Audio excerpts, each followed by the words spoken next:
चलिए, good afternoon. बहुत बहुत स्वागत है आपका सीएनबीसी बाजार पर। और सबसे पहले जानना चाहेंगे, नंबर्स काफ़ी इंटरेस्टिंग है, तो ओपनिंग कमेंट्स आपके कैसे देखे आपने नंबर्स, और उसके बाद हम डिटेल में चर्चा की शुरुआत करें सर।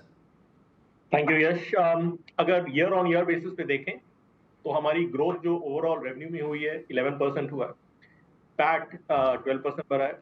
बट मोस्ट इंटरेस्टिंगली जो एबिटा है वो 32%, 32% बढ़ा है। राइट। तो क्लियरली ऑपरेटिंग लेवरेज अब दिखना शुरू हो रहा है। Even quarter on quarter basis पे रेवेन्यू हमारा 3.5% बढ़ा है और एबिटा 4% वहां बढ़ा है। ये पहला क्वार्टर है जहां पे हम मंथली रेवेन्यू हमारा 1,000 करोड़ के ऊपर क्रॉस किया है। अगर आप एबिटा परसेंटेज बेसिस पे देखें तो वो भी हमारा जो 4% था लास्ट ईयर सेम क्वार्टर पे, अब इस क्वार्टर में वो 4.7% हो चुका है। तो हम ग्रोथ पे फोकस कर रहे हैं, हम एबिटा पे फोकस कर रहे हैं और हम एबिटा परसेंटेज पे, तीनों चीज पे हमारा फोकस कंटिन्यू है। अगर आप हमारी कैश बिजनेस देखें तो वहां पे हमने 156 करोड़ इस क्वार्टर में किया है और जो हमारी ग्रोथ है वो ईयर ऑन ईयर बेसिस पे ये करीब 22-23% है। एबिटा ग्रोथ करीब 15% है और मोर इंटरेस्टिंगली जो पैट ग्रोथ है वहां वो 200% के करीब है। तो हर एक सेगमेंट में ग्रोथ अच्छा दिख रहा है।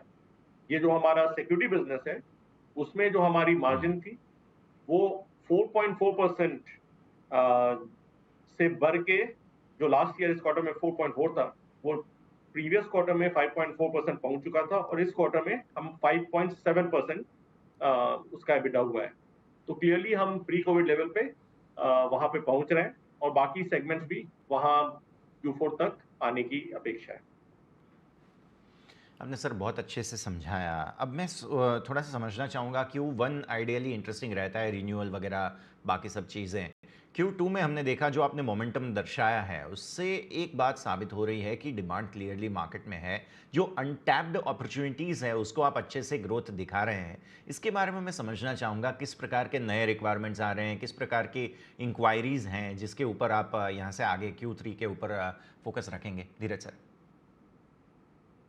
तो जो ग्रोथ है वो हमारे सारे सेगमेंट्स में हम इक्वली देख रहे हैं। राइट। जी। आईटी सेगमेंट में जो कमर्शियल ऑफिस जो वर्क फ्रॉम होम हुआ करता था, अब वो सारे ऑफिस में आने लगे, तो वहां पे ग्रोथ ऑब्वियसली आ रही है। अब आईटी ऑफिस जब खुलती है तो उसके साथ में डेटा सेंटर्स, उनकी रिक्वायरमेंट बढ़ती है। अम, जो ओवरऑल इकोनॉमी के कारण लॉजिस्टिक्स सेक्टर बढ़ रही है। हेल्थ केयर में हम काफी बिजनेस अपॉर्चुनिटी देख रहे हैं। जो इंफ्रास्ट्रक्चर है, चाहे वो माइनिंग सेक्टर हो, ऑयल एंड गैस हो, इसमें हमारी काफी अपॉर्चुनिटी दिख रही है। मैन्युफैक्चरिंग में काफी इन्वेस्टमेंट्स आ रहे हैं, खासकर चाइना से यहाँ डाइवर्ट हो रहे हैं और वहां पे हम हमेशा से सबसे स्ट्रांग रहे हैं और वहां हमारी ग्रोथ कंटिन्यू कर रही है। तो जैसा हमने कहा, सारे सेक्टर्स में हम अभी मौजूद हैं और उसकी ग्रोथ हो रही है। ये सर, फैसिलिटी मैनेजमेंट में मैंने देखा है कि एक नया ट्रैक्शन, जैसे नई नई फैसिलिटीज़ वगैरह नई बन भी रही हैं, तो वो भी एक अपॉर्चुनिटी है आपके लिए, और साथ ही साथ जो पुराने क्लाइंट्स को जो आप टैप इन करते हो, तो वो भी एक बात है। तो मैं समझना चाहूँगा किस प्रकार के ग्रोथ की उम्मीद आपको यहाँ पर है। जैसे मैंने बताया कि मेक इन इंडिया के इनिशिएटिव के बाद, और स्पेशली Q1 Q2 में हमने ज़रूर देखा है कि नई नई फैसिलिटीज़ वगैरह आ रही हैं, चाहे वो बहुत बड़े बड़े ब्रांड्स हों या फिर आप देखें कि छोटे मझौली कंपनियां भी हैं कि जो आगे नई फैसिलिटीज़ साइकिल से गुजर रहे हैं। सो इस स्थिति में मैं ये समझना चाह रहा था फैसिलिटी मैनेजमेंट के तौर पे। तो फैसिलिटी मैनेजमेंट, कोई भी एसेट हो, उसकी जी। सारी सर्विसेज, जो कोर बिजनेस के अलावा सारी सर्विसेज आउटसोर्स हो सकती हैं। जी। और हम सारे सेगमेंट्स में, चाहे वो टेक्निकल सर्विसेज हो, हाउसकीपिंग सर्विसेज हो, हॉर्टिकल्चर हो, एनर्जी मैनेजमेंट हो, तो हम वो सारा सर्विसेज क्लाइंट के लिए वो हम करते हैं। इनफैक्ट कुछ क्लाइंट्स के लिए हमारी एक टेक्नोलॉजी बिजनेस है वी प्रोटेक्ट, जहाँ पे हम ई सर्विलेंस करते हैं। हम अपने अलार्म पैनल्स वहां लगाते हैं। राइट। और उसकी मॉनिटरिंग सेंटर होती है हमारी गुड़गांव में, जहां से हम उनकी सिक्योरिटी प्रोवाइड करते हैं कोई भी अलर्ट्स वगैरह होने के लिए। तो हम टेक्नोलॉजी का सहारा लेते हैं।